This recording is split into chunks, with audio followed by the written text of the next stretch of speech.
კვარაცხელიას ვერავინ ჩაანაცვლებს აურელიო დე ლაურენტისის აღიარება. ნაპოლის პრეზიდენტმა აურელიო დე ლაურენტისმა ერთ-ერთ ინტერვიუში ხვიჩა კვარაცხელიას შესახებ ისაუბრა.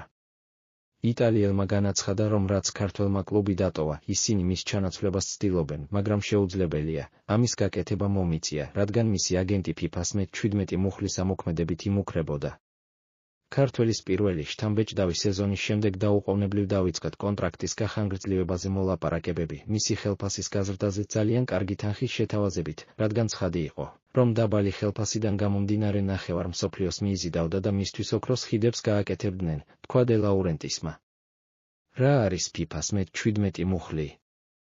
ეს არის პუნქტი, რომლის მიხედვით ფეხბურთელს შეუძლია კონტრაქტის გაფორმებიდან 3 წლის შემდეგ კლუბის დატოვება უფასოდ მოითხოვოს, გარკვეული პირობების შესრულებით. შესაბამისად, ზაფხულში ნაპოლი დადგებოდა რისკის ქვეშ, რომ კვარა უფასოდ დაეკარგა. ამიტომაც კლუბმა ის 6 თვით ადრე გაასხვისა დე ლაურენტისი ამბობს, რომ მამუკა ჯუველს სულ სხვა გეგმები ჰქონდა და ნათელი იყო, რომ კონტრაქტის განახლებასთან დაკავშირებით დროის მოგებას ცდილობდა. მის აგენტს მამუკა ჯუველს სხვა გეგმები ჰქონდა, აგრძელებს დე ლაურენტისი, როგორც საკუთარ თავთან, ისე ფეხბურთელთან მიმართებაში. მას სურდა სხვა კლუბიდან ძალიან მაღალი საკომისიოს მიღება, კვარასთვის ორნიშნა ხელფასიც. მეორე სეზონის შემდეგ გერმანიაში ევროპის ჩემპიონატი იყო.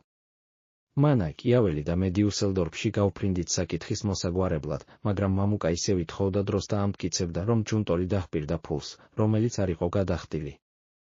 ეს ტყუილი იყო, გადამოწმება რთული არ ყოფილა. მაშინვე 2024 წლის ზაფხულში უნდა გამეყიდა, ფსჟემ კვარა ოსიმინში 200 მილიონზე მეტი შემომთავაზა. თუმცა კონტესტვის პირობა მქონდა მიცემული, რომ მას შევინარჩუნებდი და ზაფხულში არ გავყიდე, თქვა ნაპოლის პრეზიდენტმა.